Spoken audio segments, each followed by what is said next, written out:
naman sa bee farm in Nusa Dua.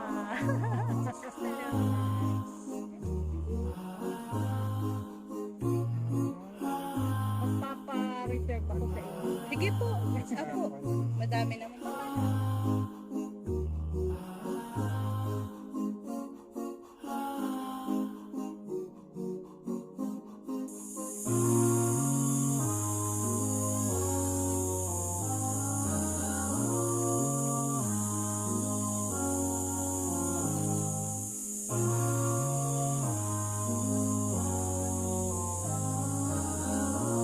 Labas sila, pupunta sila sa mga bulaklak o magpupuli din sila ng mga honey. Tapos babalik din sila. Dadalhin mo nila din.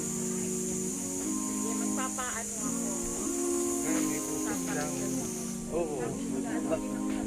Yan lang sila papasok. Actually, maglalagay ako ng kubo dyan para... Mula ang honey na yan, paglabas niyan. Tapos yung matitira, yun yung beeswax.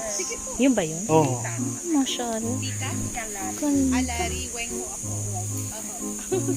Tapos yung beeswax naman yan, dami ring nagagamit. Ginagawa nilang sabon, may sa cosmetic, mga lipstick, cutting ko, bags, ginagawa nila. Yan ang ginagamit nila. Dami pala talagang uses ng mga honey, no? Minsan, yung iba, ginagawa nilang kandila. Ang Saan yung kandila queen nito? Nasa ilalim. nasa ilalim po, ma'am. Kanina, lumabas ang queen. Bibihira Paano nyo po nalalaman na yun yung queen? Malaki po siya sa kanila. Ah, Yan sila, mga worker lang yan. ang galing, no? Tapos,